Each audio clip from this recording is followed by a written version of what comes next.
Cantem ao Senhor um cântico novo. Cantem ao Senhor todas as terras. Cantem ao Senhor, bendigam o seu nome. Proclamem a sua salvação dia após dia.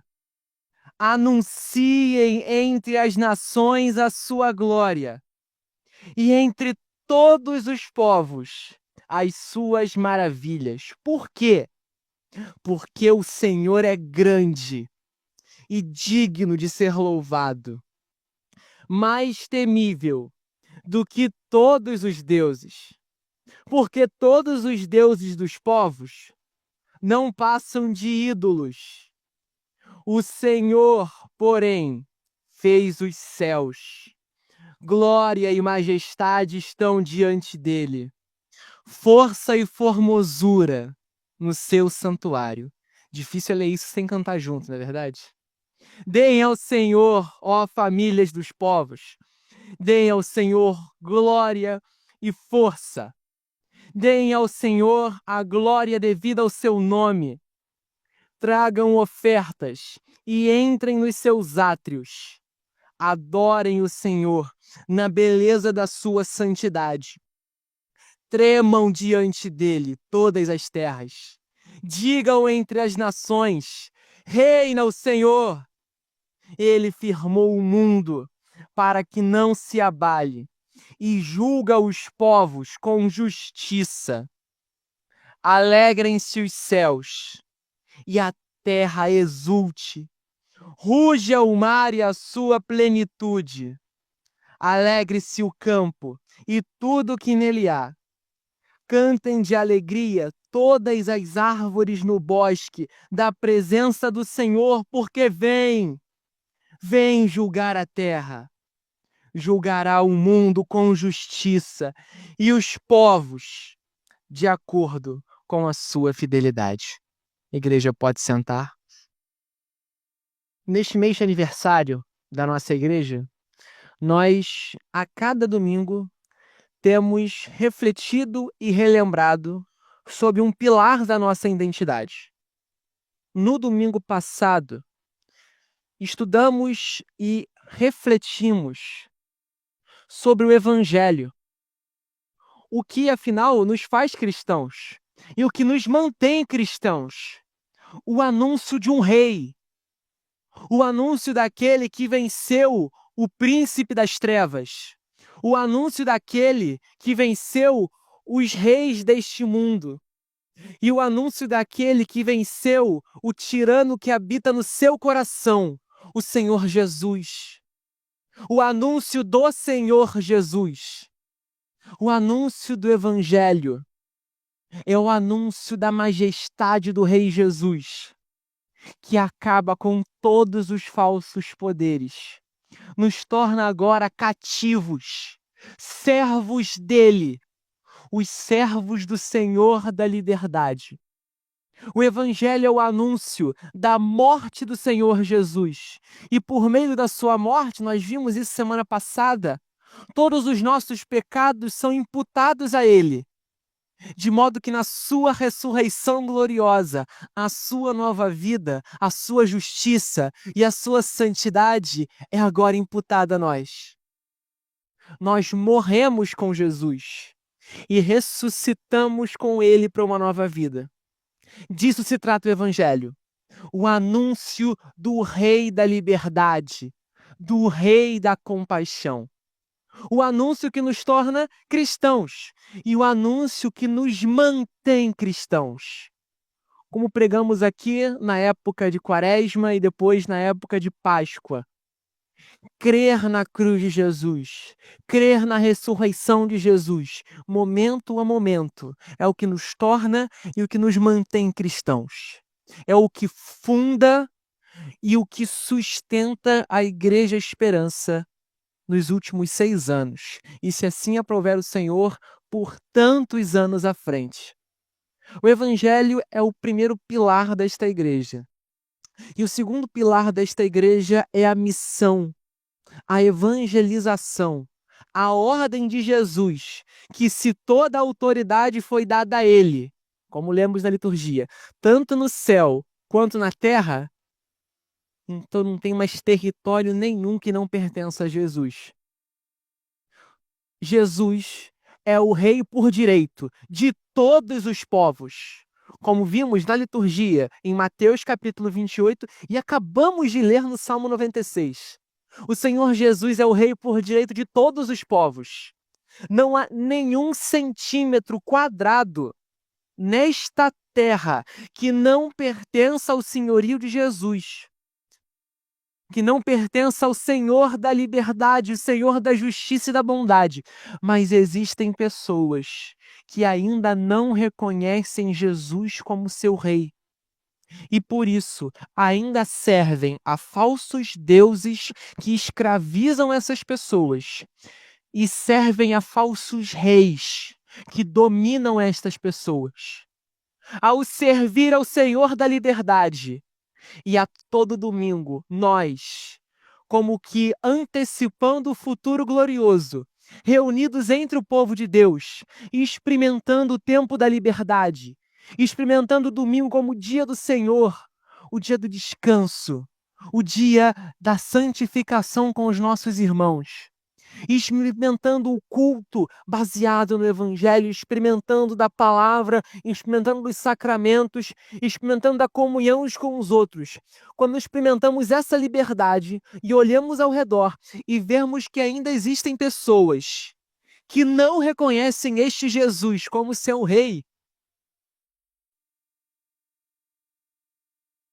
não há como ter paz, não há como ficar tranquilo e satisfeito. Enquanto eu ainda vejo pessoas escravizadas por falsos deuses e escravizadas por falsos reis, depois que nós experimentamos a liberdade do nosso Senhor, a liberdade do Rei Jesus. A missão é uma consequência lógica do Evangelho. O Evangelho da liberdade que nos tornou livres e que pela primeira vez nos fez experimentar a liberdade, nós, os que nascemos escravos do pecado, nós, os que outrora, e alguns de vocês há nem tanto tempo assim, experimentavam a escravidão do coração, aqueles que experimentavam um coração mau, um coração tirano, que te obrigava a fazer aquilo pela qual você não foi criado para fazer. Quantos de vocês não viveram vidas dissolutas no passado? Vidas comandadas pelo tirano do seu coração. O seu coração mandava você gastar todo o seu dinheiro em bebida, em drogas, em sexo ou em apostas, ou na sua autoimagem. O seu coração tirano obrigava o seu corpo a consumir aquilo que ele não foi criado para consumir. O seu coração tirano obrigava os seus olhos a olhar o que não deveria ser olhado. E você nem sabia que não deveria ser olhado, porque você nasceu na condição da escravidão. Até que o Senhor Jesus te apresentou a liberdade. E você não consegue olhar para o seu passado e pensar: como eu era capaz de fazer isso? O Evangelho. Obrigado, Alan. O Evangelho de Jesus é o anúncio da liberdade. Valeu. O Evangelho de Jesus é o anúncio da liberdade. A missão é a consequência lógica de experimentarmos a liberdade, olharmos ao redor e perceber que ainda existem pessoas escravas. A escravidão não mais faz parte do novo reino de Jesus. Existe uma canção. Maicon, conseguiu colocar essa. Então vai estar projetado aqui. Existe uma canção da dupla Os Arrais. Não é a dupla mais ortodoxa para você basear sua teologia, mas as canções são de uma poesia fora de sério. Existe uma canção chamada Fogo, dessa dupla. Nessa canção, ele se imagina o seguinte: uma vida em 7 mares. Eu não enxergo o fim. Náufrago em uma terra onde a ganância é lei. O eu lírico, eu acho que é o eu lírico, né? Os letristas depois me corrigem se eu estiver errado. O eu lírico, a pessoa que está cantando, o personagem da canção, ele naufraga em um lugar, é como se ele estivesse num barco, numa canoa, ele chega num lugar que não é a terra natal dele, ele naufraga ali, ele não tem como mais voltar, a canoa está quebrada, e ele é náufrago de uma terra onde a ganância é lei. Ele anda por essa terra que ele naufragou e ele percebe que a lei dessa terra é a ganância. É a lei que o mais forte sempre vence.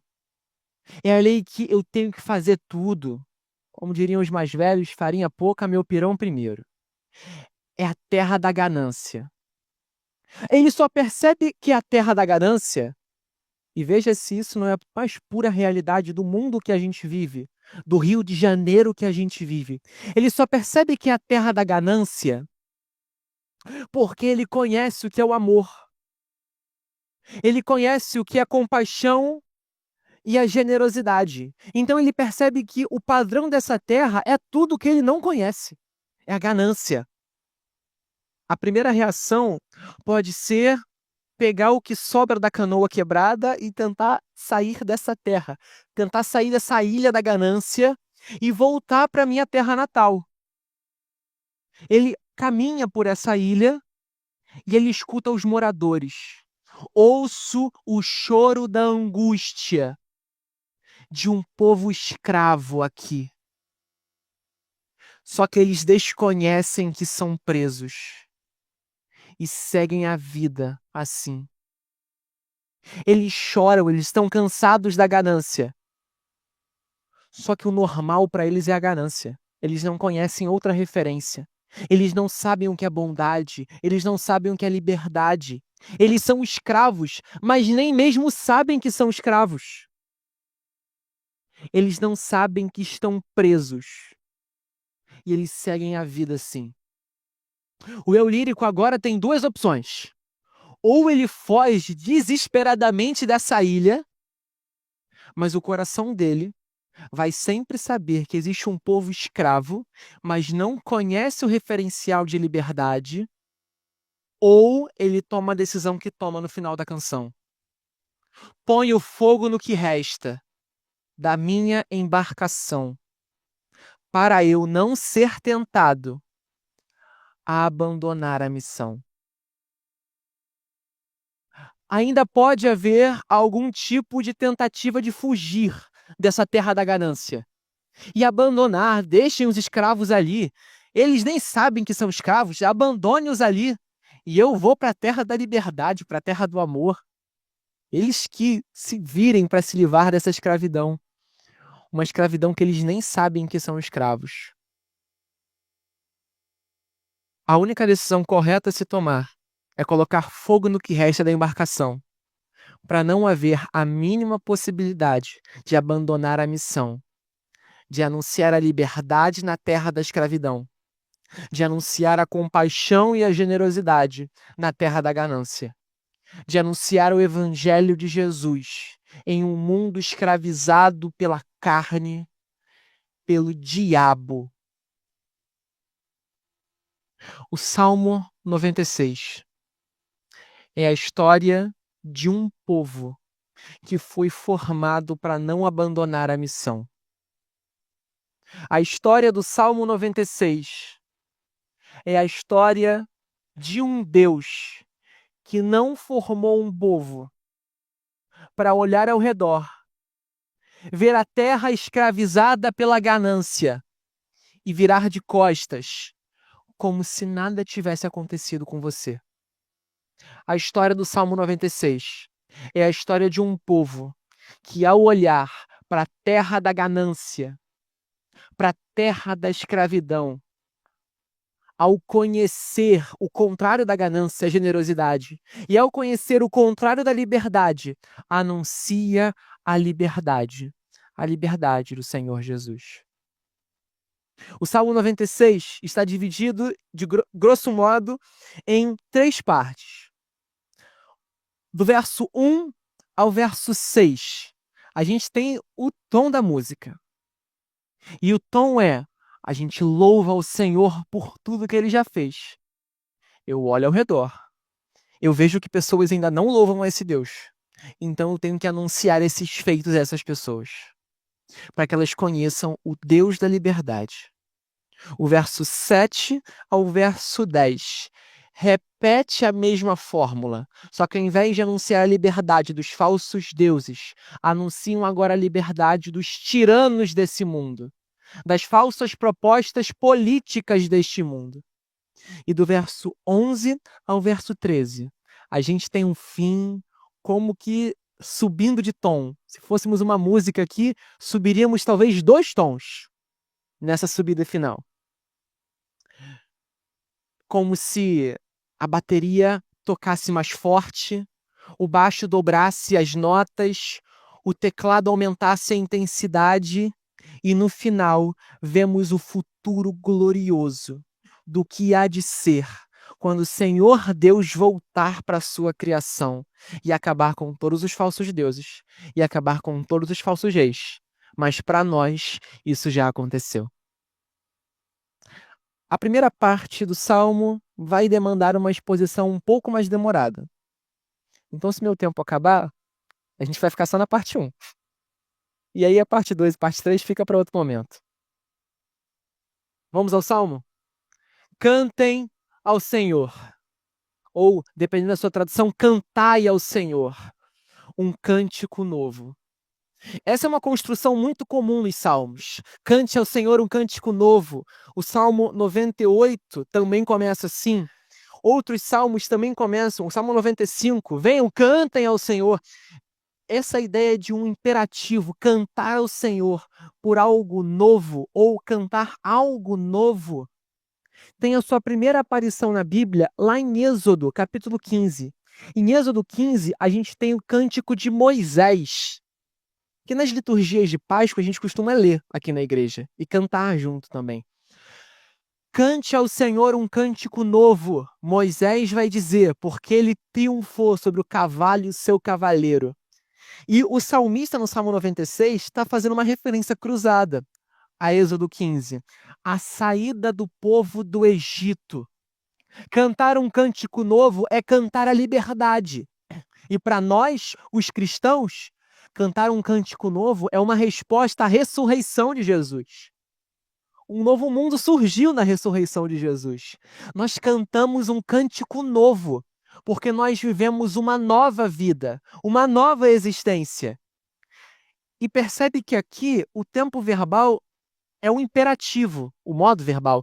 Não é, meu irmão, será que seria possível cantar um cântico novo? Não é uma sugestão. Ou cantaríamos um cântico novo se não tivesse. É uma ordem. Cante, cantai, cantem um cântico novo. E não é para cantar só Israel, não é para cantar só a igreja, é para cantar todas as terras. Cantem ao Senhor, bendigam o seu nome. A gente tem uma construção aqui de 3 verbos em sequência. E essa ideia do 3 aqui é como se fosse ganhando de intensidade. Como se fosse um avião decolando e pegando velocidade. Cantem, cantem, cantem. E depois de cantar 3 vezes, ele vai para outro tempo verbal no hebraico. Bendigam para a gente continua no imperativo. Só que lembrem-se que este texto não foi escrito originalmente em português, correto? Esse texto foi escrito em hebraico. Então, o tradutor, aqui na Bíblia para a gente, traduz para uma compreensão mais fácil. Mas quando você vai para o hebraico, que é o texto original, como ele foi escrito inicialmente para ser lido, você tem outro tempo verbal aqui. No português, a gente tem passado, presente e futuro, certo? com as suas derivações lá. Aí lembra do sétimo ano da escola, as tabelinhas lá, pretérito mais que perfeito, esse negócio assim. Os que têm filho agora estão vendo agora. Bem, o hebraico não tem esses conceitos. O hebraico tem o tempo verbal, a gente pode chamar assim, né? Um tempo verbal perfeito ou completo, que é uma ação que já concluiu. Uma ação incompleta, que é uma ação futura, algo que não foi completado ainda. E existe um tempo verbal que eu tô tentando explicar melhor, que é a ação normal. E existe a ação intensiva, que pra gente aqui parece a mesma coisa, mas os verbos a partir de bendigam, no verso 2, estão todos nesse tempo verbal intensivo. Bendigam, proclamem, anunciem. São todos nesse tempo verbal intensivo. Então, não é bendigam o seu nome, é bendigam até a sua garganta ficar seca. Anunciem a plenos pulmões. Proclamem para que todos ouçam a sua voz. A língua portuguesa não capta essa ideia, mas essa é a ideia do texto. A ideia é, quanto mais você canta sobre o que o Senhor já fez por você, mais você enche o seu coração de alegria, porque o seu Senhor, o Senhor Jesus, é tão bom, tão bom, tão bom, que você sobe de tom, que você faz tudo na máxima intensidade. Você começa, cantem ao Senhor, cantem ao Senhor, cantem ao Senhor, bendigam toda a minha alma, anunciem a plenos pulmões. Essa é a ideia do texto aqui. Anunciem a sua salvação a todos os povos. Cantar ao Senhor é a consequência lógica de vislumbrar os grandes feitos desse Deus, e ele fez tudo isso pelo seu povo. É por isso que não faz sentido pra gente chegar atrasado no culto. Isso não faz sentido. Se privar de cantar ao Senhor é primeiro desobedecer o Salmo 96. Então você se veja com o Senhor que escreveu o Salmo 96, porque ele te ordena, cante. E quanto mais você canta, que você encontrou os altares do Senhor, porque ele te colocou aqui, que de todas as povos, tribos, raças, nações, ele te elegeu para estar aqui, que o rei foi pendurado, como a gente cantou hoje, e o rei ressuscitou dos mortos. Quanto mais você canta, o seu coração vai se lembrando das verdades do evangelho. Você vai se enchendo da vida de Jesus. E você quer fazer ainda mais. Agora você quer anunciar. Agora você quer proclamar a todas as nações a sua glória. Você experimenta no povo de Deus a experiência do canto congregacional. E quão gracioso é cantar com vocês nesta igreja. Meus irmãos, modéstia à parte agora, de repente depois corta isso da gravação, mas modéstia à parte, a nossa igreja canta. E isso é tão prazeroso. Cantar ao Senhor. Mas eu não estou cantando sozinho. Eu estou cantando com vocês. Quando eu canto sozinho, eu posso ter a impressão de que eu sou a única pessoa que adora a esse Deus. E eu não sei você, mas constantemente a minha fé vacila. Constantemente, no mínimo uma vez por semana. No mínimo uma vez por semana, eu fico pensando, será que eu não tô meio doido assim? Esse negócio de Deus, Jesus, ressurreição dos mortos, novos céus e nova terra. Será que isso existe mesmo? Será que isso é uma grande invenção? Será que eu tô delirando? Será que o budismo que é correto? Eu fico pensando nesses negócios constantemente. Até que todo domingo eu canto com vocês. E se eu tô maluco em acreditar nisso, pelo menos a gente tá maluco junto. Mas é real. Quando nós cantamos ao Senhor juntos, eu me lembro que eu não tô sozinho. Eu me lembro que esse evangelho é realmente real. Quando eu ouço os irmãos, e especialmente quando eu ouço os irmãos menos afinados, é tão prazeroso ouvir isso, gente. É prazeroso porque é do coração. é do coração. É o externar das maravilhas que o Senhor fez para você. É o externar das maravilhas que o Senhor fez também comigo. Cada um de você, cada um de nós tem uma história com Jesus. Ele te chamou em um momento específico. Lembra disso agora, de onde Deus te chamou, o que você era antes de Jesus, como você está agora com Jesus. Cada um de vocês tem uma história. Por isso, cada um de vocês canta uma canção com motivações diferentes, mas todos nós louvamos ao mesmo Senhor que nos resgatou das trevas para sua poderosa e maravilhosa luz. Quando cantamos juntos em resposta ao Senhor, eu lembro que eu não tô doido em acreditar nesse evangelho. Eu lembro que isso é real. E eu experimento aqui um vislumbre do que vai ser para sempre quando cantarmos. E eu não sei qual língua vai ser, mas Apocalipse, e a gente cantou isso hoje, diz que de todas as tribos, povos, línguas e raças. Então a gente vai cantar em português, vai ter gente cantando em alemão, vai ter gente cantando em sueco. Eu não sei como isso vai ser, mas vai ser um coral de várias línguas cantando uma canção ao Eterno. E nós já experimentamos essa eternidade agora. E isso é maravilhoso. É por isso que não faz sentido não cantar ao Senhor. Você está se privando dessa eternidade presente. Você está se privando de lembrar a si mesmo e de lembrar aos seus irmãos dos grandes feitos de Jesus. Talvez você não cante a esse Deus porque você não tem relação com ele. Cante ao Senhor um cântico novo porque ele fez algo novo por você, ele te deu nova vida. Mas se ele não te deu nova vida, por que você vai cantar para esse Deus? Você não se relaciona com ele. Em 2023, foi um ano bem diferente, em vários aspectos. Mas um dos dias mais marcantes de 2023 foi quando eu levei o Alan para o Maracanã. Esse dia foi realmente fora do comum. Foi um jogo entre Fluminense e Atlético Paranaense, eu sou tricolor.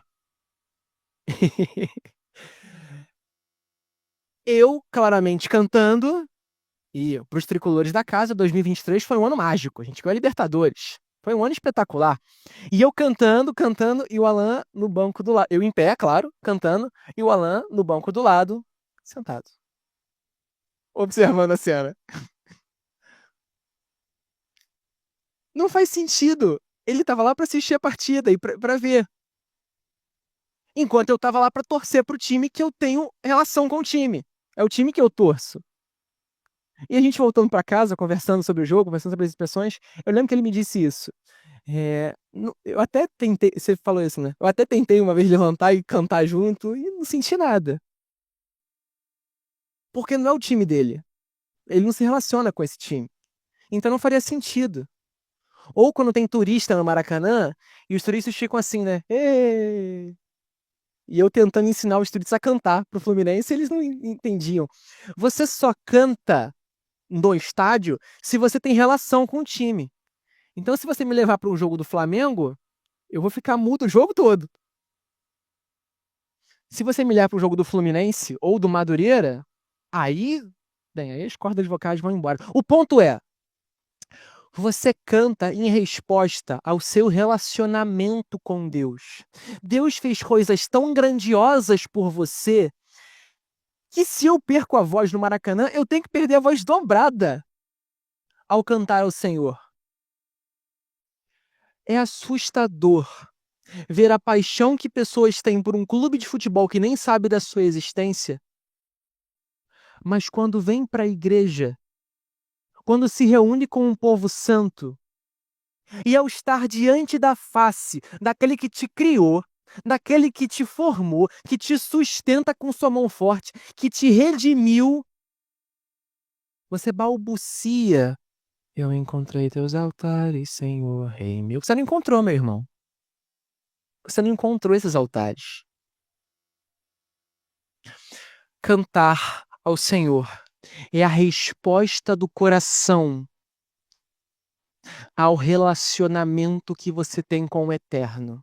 Ele é tão, tão, tão bom para você. E você me pergunta, por que que ele é tão bom? Lembre-se do Evangelho. Lembre-se de que você era sem Jesus, escravo do seu coração mau, escravo do pecado. Não conseguia dizer não ao pecado e dava vazão ao pecado. Mas o Evangelho de Jesus, por meio da morte e ressurreição do Filho de Deus, te dá uma nova natureza, capaz não só de dizer não para o pecado, mas capaz agora de cultuar com seus irmãos e de produzir bondade para a glória de Deus. Ele é tão bom que eu preciso cantar. Não cabe no coração.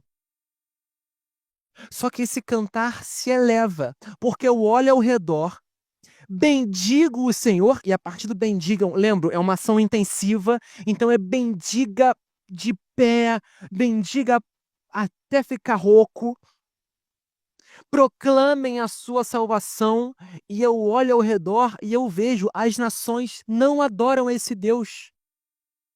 Como isso é possível?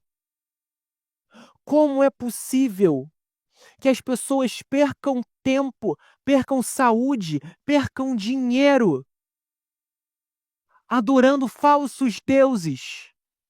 Como é possível que alguém no domingo, o dia do Senhor, não queira participar da eternidade invadindo o presente?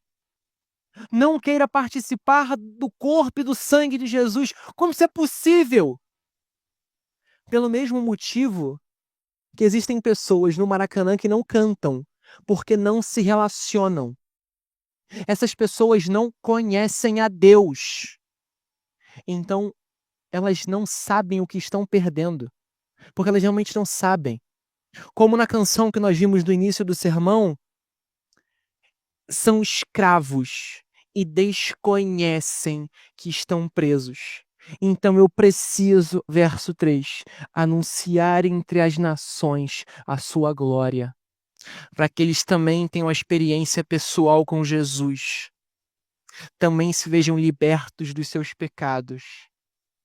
Entre todos os povos, as maravilhas que ele tem feito. Eles nunca vão saber enquanto nós não anunciarmos. Eu não sei se a gente vai terminar o ponto 1 hoje. A gente fica para mais para frente. Existe uma história contada por um filósofo do passado. A história é a alegoria da caverna. Acredito que alguns de vocês conheçam. É uma história contada por Platão, um filósofo grego da antiguidade. Nessa alegoria, é uma história ficcional, uma alegoria, ele conta que existe um grupo de prisioneiros dentro de uma caverna subterrânea. Esses prisioneiros sempre foram prisioneiros. Então eles não sabem que são prisioneiros, certo? Você sabe que você é um prisioneiro se você já experimentou a liberdade. Eles nasceram, cresceram e viveram a vida toda naquela caverna. Eles sempre viveram algemados pelas mãos, pelos pés e pelo pescoço, de modo que eles nunca olharam para o lado. As impossibilidades físicas disso, você deixa para lá, tá? Não cabe na alegoria. Eles passaram a vida toda naquela caverna. Eles não sabem que estão numa caverna, afinal eles não sabem que existe um mundo fora dela. E os olhos deles sempre foram fixos para uma parede. Nessa parede apareciam figuras, sombras, de animais, de marionetes. Só que eles não sabem que isso são sombras, porque eles não conhecem a luz. Como eles não conhecem a luz, tudo que eles conhecem é a sombra. E sem nem saber que é uma sombra. Para eles, a vida é normal.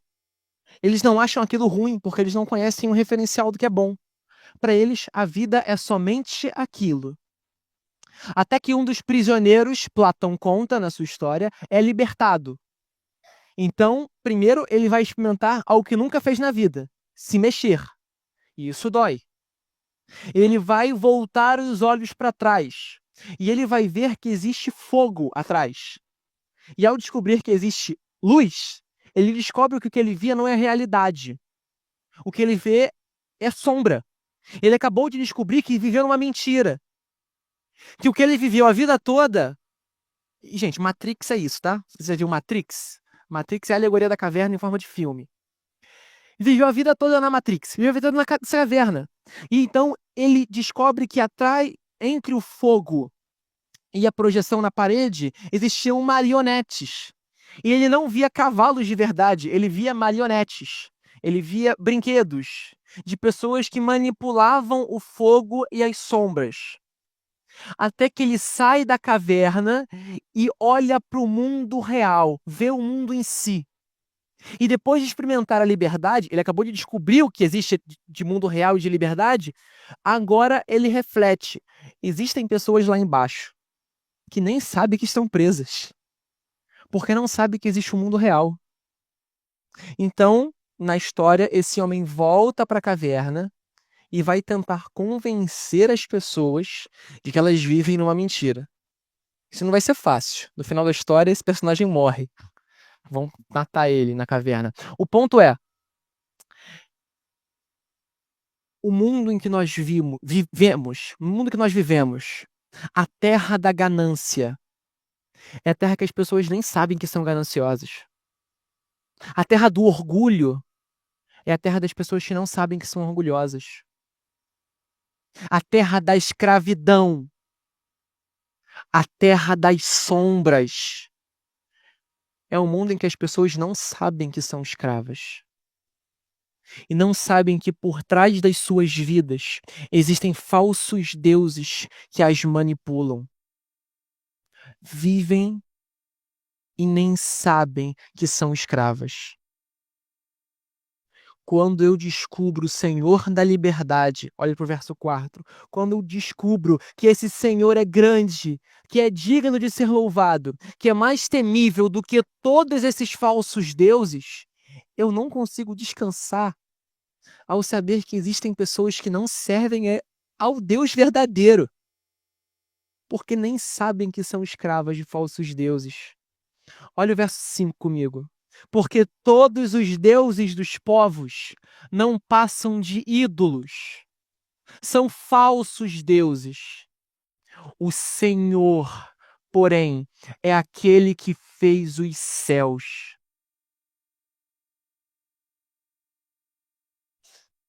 Eu olho ao redor e vejam que tem pessoas que não são livres, porque não conhecem o Senhor da liberdade, porque elas servem a falsos deuses e são aprisionadas por esses falsos deuses. Os seus amigos, os seus colegas de trabalho, talvez o seu marido, a sua esposa, talvez seu irmão, as pessoas que você ama e as pessoas que você convive não conhecem a liberdade. São escravas da ganância, porque servem a falsos deuses. E o coração deles é manipulado por esses falsos deuses. John Piper, um pastor batista dos Estados Unidos, batista reformado dos Estados Unidos, escreveu um livro chamado Alegrem-se os Povos. É um livro que você não pode passar dessa vida para outra sem ler, como diria o outro. Se você puder, leia Alegrem-se os Povos. É um livro de John Piper sobre missões. E no capítulo 1 desse livro, ele tem a seguinte frase: o cristianismo é diferente de todas as outras religiões, porque em todas as outras religiões, você carrega o seu Deus no ombro, você sustenta o seu Deus. No cristianismo, em todas as outras religiões, você carrega o seu Deus. No cristianismo, Deus te carrega e te sustenta com a sua mão forte e sustenta cada instante do seu viver. Em qualquer outra religião, você precisa fazer coisas para Deus. Você precisa fazer oferendas para as divindades, para que as divindades se movam em relação a você. No cristianismo, Deus ofereceu o seu Filho para perdoar os seus pecados. E agora, por essa oferta que o próprio Deus fez em favor de você, você é livre para cultuá-lo. O cristianismo é distinto de todas as falsas religiões. Os seus amigos e colegas de trabalho, os seus familiares, são escravos desses falsos deuses. E não conhecem o Senhor da liberdade. Para alguns, eles sabem quais deuses servem. Servem a Ogum, servem a Oxalá, servem a Iemanjá, servem a São Jorge, servem a Nossa Senhora de Aparecida. E nem mesmo percebem que homens santos do passado se transformaram em ídolos. Heróis da fé do passado. Homens que não foram dignos do seu tempo. Como tantos dos que conhecemos como os santos da história da igreja, se transformaram em ídolos. Irmãos, ontem eu ouvi algo fora do comum numa conversa que estava tendo. Maria é a mãe do Senhor Jesus, aquela que gestou e que abrigou o próprio Deus encarnado no seu ventre. A mais espetacular das mulheres da história. Exemplo de submissão, exemplo de obediência em que todos nós devemos nos espelhar. Mas não faz sentido pedir um emprego para ela e, em troca, prometer que você vai dar doce em resposta ou que você vai dar algo em troca. Você acabou de transformar uma mulher santa do passado num ídolo, num falso Deus. Maria é exemplo de submissão e todos nós deveríamos respeitar mais sua memória, especialmente nós, evangélicos. Mas ela não é um ídolo. O único Deus que nos sustenta e nos carrega é o nosso Deus. Os seus amigos, colegas de trabalho, servem a falsos deuses e são escravizados por eles. E têm que fazer coisas para eles e não conhecem o Deus da liberdade. Mas alguns adoram esses falsos deuses e nem sabem. Quantos dos seus colegas de trabalho não adoram a Dionísio, o deus do vinho, a Baco, o deus da sexualidade livre? Sexta-feira, depois do trabalho, sexta-feira, meio-dia, o que você mais escuta no trabalho? Sextou. E o sextou em algum bar em que pessoas depositam ali oferendas para Baco em troca de felicidade. E acabam com todo o seu dinheiro, com a sua saúde, acabam com a sua família. É o preço que Baco exige para te conceder felicidade passageira, momentânea. Vão aos motéis. Exemplos modernos de templos a Afrodite. Assim como no passado, Mamon, o deus das riquezas, ainda escraviza pessoas hoje. Moloque, no passado, o deus da fertilidade, das riquezas dos mesopotâmios, dos assírios, dos povos de Canaã. Moloque, no passado, a gente vê isso na Bíblia o tempo todo no Antigo Testamento, exigia o sacrifício de um primogênito para que você conseguisse sua colheita. E veja se hoje o falso Deus do dinheiro, o falso Deus da prosperidade, do mercado financeiro, exige que você passe a sua vida sem filhos, para que se dedique completamente ao trabalho e conquiste riquezas. As pessoas ao seu redor estão escravas destes falsos deuses e nem sabem que são escravas, porque passaram a vida toda na escravidão. Não conhecem a liberdade. Essas pessoas só vão conhecer a liberdade quando você apresentar a liberdade para elas. Essas pessoas, e talvez seja hoje você, Você passou a tua vida toda escravo de Satanás, escravo do teu coração mau, escravo de Oxalá, escravo de Iansã, escravo de Nossa Senhora de Aparecida, escravo de São Jorge, escravo dos prazeres, escravo do álcool, escravo da autoaparência, como servos de Narciso, escravo do coração maligno, escravo do dinheiro. E você precisa hoje ser liberto disso. Você precisa hoje ouvir do Senhor Jesus e cantar ao Deus da liberdade.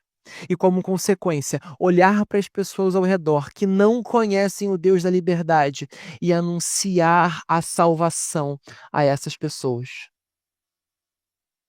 A aplicação do sermão, a única talvez, é: anunciem entre as nações a sua glória.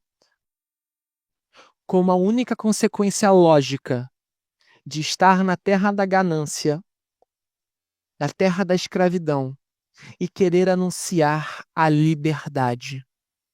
Você só vai anunciar a liberdade quando você experimentar a liberdade.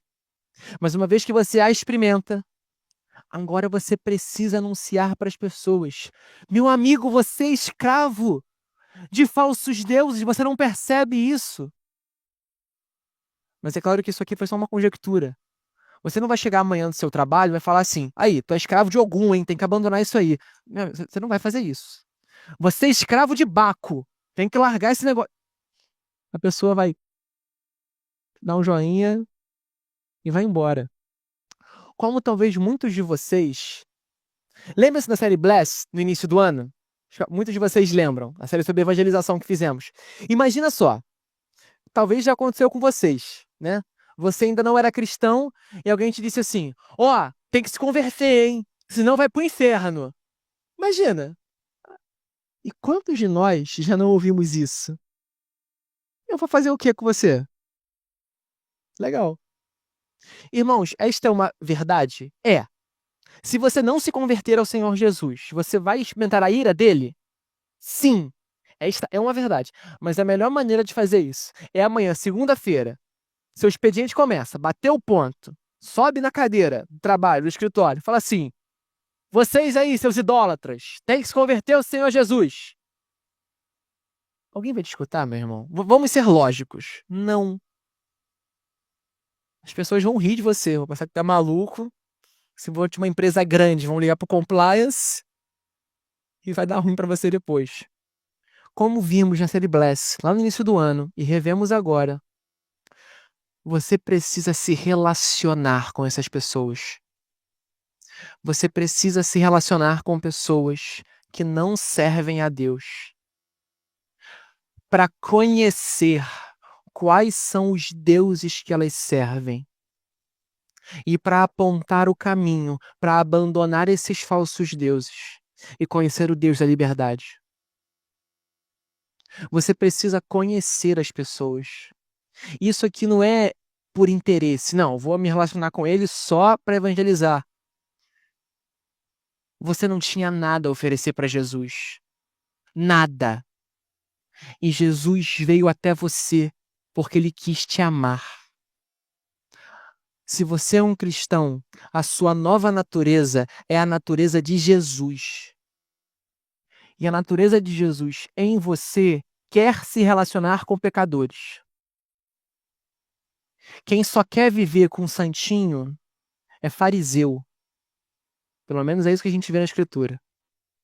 O que a gente vê em Jesus é aquele que ama a comunhão dos santos e que ama se relacionar com pecadores. Porque com os pecadores, ele pode apontar o caminho da liberdade e o caminho da santidade. Você precisa. E não é um esforço do tipo, não, a partir de agora eu tenho que fazer isso.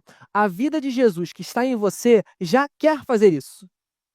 O que você precisa é se encher tanto de Jesus, se encher tanto das narrativas de Jesus, se encher tanto da comunhão dos santos, se encher tanto dos sacramentos, cantar ao Senhor todos os dias um cântico novo, que a vida de Jesus vai estar tão plena em você que o mais natural vai ser fazer o que Jesus faria: se relacionar com pecadores.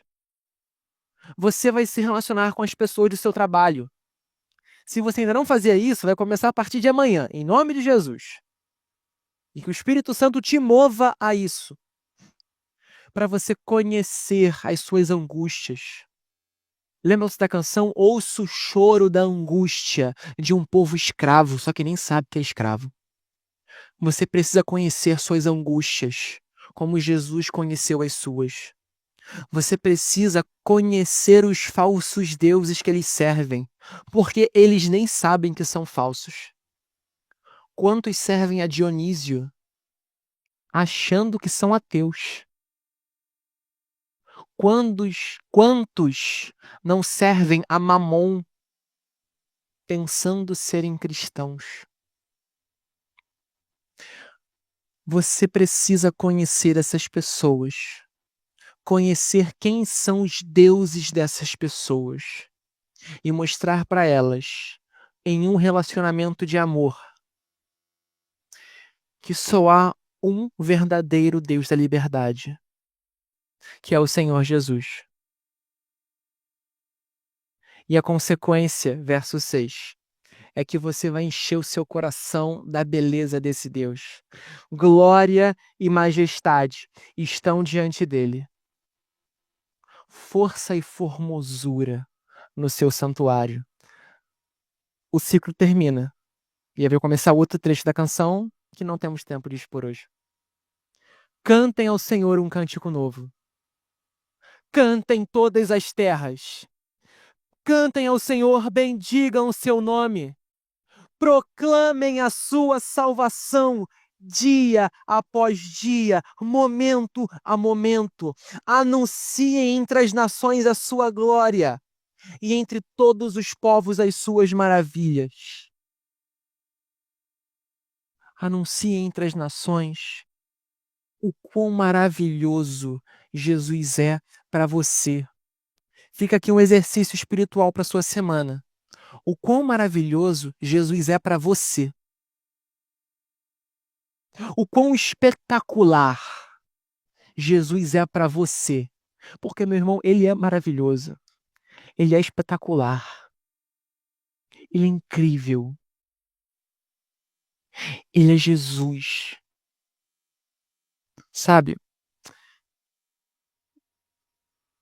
Por muito tempo a gente já foi o crente raiz que o pastor Alan falou mais cedo.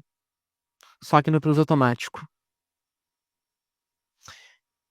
Chega na igreja às 8, tem que estar com a voz aquecida, então tem que acordar às 6, tomar café antes de cantar, nem pensar, né? Então tem que acordar cedo. E o seu domingo, na aparência, é um dia muito feliz. Mas você chora porque não quer acordar no domingo. E segunda-feira você chora porque você não descansou, você não viu sua família. Por muito tempo, talvez muitos de vocês ainda são assim, o cristão da aparência, que fala sobre Jesus, que canta sobre Jesus, que prega sobre Jesus, que come o corpo e sangue de Jesus, mas que não o conhece. E que no fim da vida vai ouvir: apartai-vos de mim, malditos, nunca te conheci. E você vai dizer para Jesus: Jesus, mas eu tocava bateria para você, eu servia a ceia para os meus irmãos, eu mexia no som, eu fiz tanta coisa em seu nome. E Jesus vai te dizer: eu nunca te conheci. E você nunca me conheceu. Você cantava da boca para fora. Você fazia tudo por aparência. Porque você não me conhecia. Você não conhecia o Deus da liberdade. E talvez hoje, depois de tanto tempo de igreja, você percebeu que viveu numa caverna e que nunca conheceu o Deus da liberdade. Se esse é o seu caso, o dia da graça se chama hoje. No Salmo 95, um capítulo antes, o texto termina: Hoje, se ouvirem a sua voz, não endureçam o seu coração. Hoje, se você ouviu o evangelho da liberdade, não continue como escravo do seu coração mau. O dia da conversão é hoje. Eu não vou te chamar na frente. Não vou pedir para você levantar sua mão. Você vai tomar essa decisão. E você vai passar a viver com a gente, a comunidade dos santos. Você pode me procurar, você pode procurar o pastor, você pode procurar os irmãos da mesa administrativa, você pode procurar a sua pessoa de confiança. Mas hoje é o dia de abandonar os falsos deuses e servir ao Deus da liberdade. E se você já é um servo desse Deus e você experimentou as maravilhas de servi-lo, a única consequência lógica e natural é, a plenos pulmões, no tempo intensivo, anunciar a glória do Senhor entre os seus colegas, entre os seus amigos, entre os seus parentes. Amém? Em algum outro momento a gente prega o final do Salmo, que também, irmãos, esse salmo é muito bonito. Muito, muito, muito, muito, muito bonito. Em algum momento a gente prega esse salmo completo. Vamos orar?